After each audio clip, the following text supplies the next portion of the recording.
Last week's video touched on what is normal. We looked at volatility, we looked at market valuations, lots of stumbling blocks along the way. How do we navigate through this? By building a portfolio that you can live with.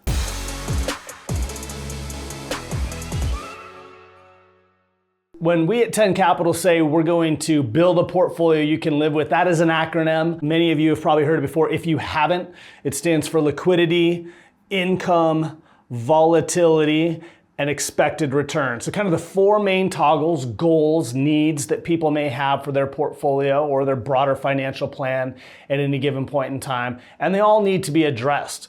Classically, when clients think of performance or investors think of performance, of course they think of the last one, expected return, and that's of course important, but they're all important. And those first three in particular, if not handled, addressed, and designed from a plan and portfolio perspective correctly, can really short circuit, again, that long-term expected return. That is usually going to take a lot of time to materialize, at least to the level that people hope to achieve those goals and dreams that they have for their families. So as we look at these, the key, the tough thing, there's always a cost to progress, is trade-offs. And trade-offs are difficult. They're difficult to navigate both emotionally, in some cases even mathematically. You could have something that over a 5-10 year time frame is going to lead to spectacular results and thus check the box from that total return performance, expected return performance standpoint. But it also might be completely illiquid,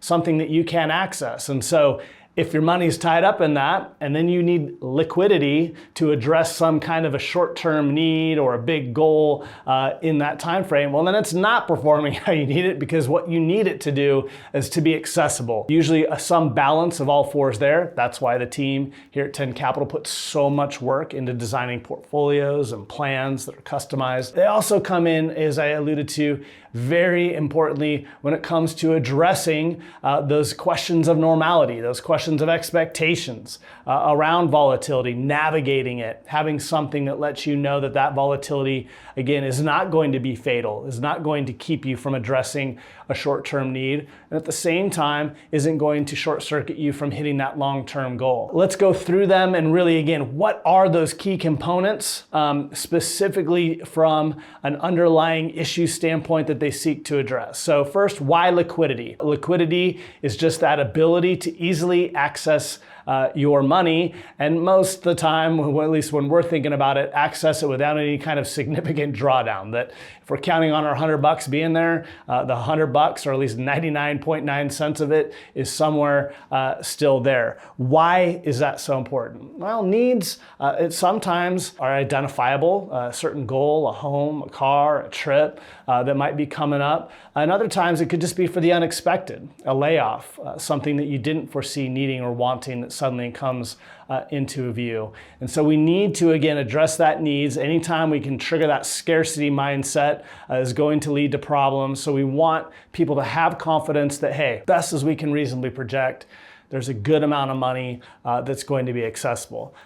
For most people, not all your money can live in the safe liquid bucket, because we need to make some money on it, which leads us to our next point, which is why income.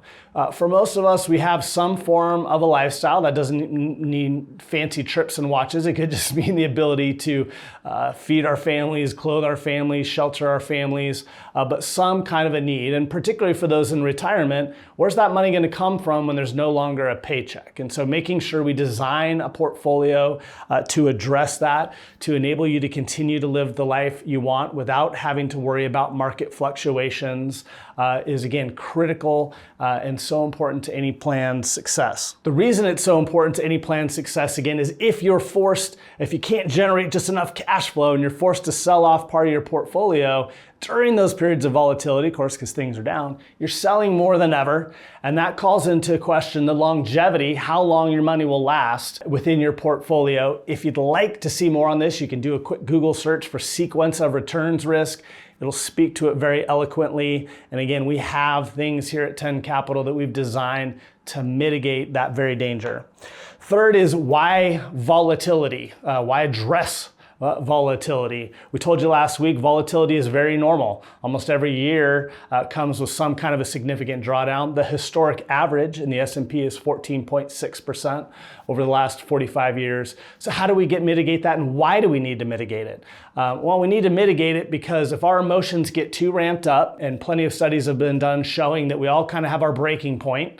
We told you that your brain gets triggered by losing money or the perception of losing money in the same way it gets triggered by mortal danger. That's not going to lead to constructive decision making, and so we need to mitigate it. There are a lot of ways to have some liquidity, have some income, and even get that long-term expected return, and at the same time dampen volatility down to a degree that you can live with. This is something we work with not only up front, but really as a partner on an ongoing basis to help navigate for clients. If we don't address this volatility, that's where the poor decision making comes in. That constant tension between fear and greed we often talk about comes into play. Those are the two dangers ultimately really we were talking about last week. The first, volatility comes in, fear occurs, and so we jump out of the market and thus don't get maybe the snapback or that long-term return. Or greed takes over and we chase those expensive parts of the market that, as we showed you last week, usually result in a more dampened returned expectation than certainly people are expecting and probably even need. Lastly, expected return. So you tell me making money doesn't matter? Of course it matters. It matters to achieve goals.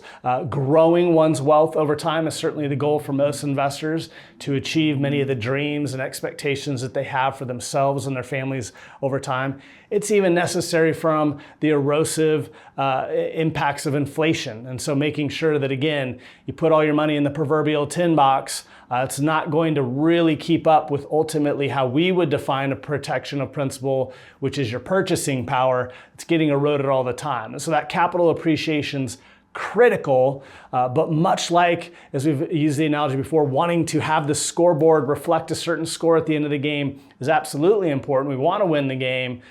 Those first three components, tackling liquidity, tackling income generation, tackling volatility and how much we're likely to experience, are the blocking and tackling during the game that are going to lead or give us the time to get the result that we want. Tackle these four parts. That's certainly what the team here at 10 Capital has helped to do for you and those that you care about. Those dangers from last week, volatility, expensive parts of the market can be addressed and help you safely navigate to where it is you want to go. Thanks so much.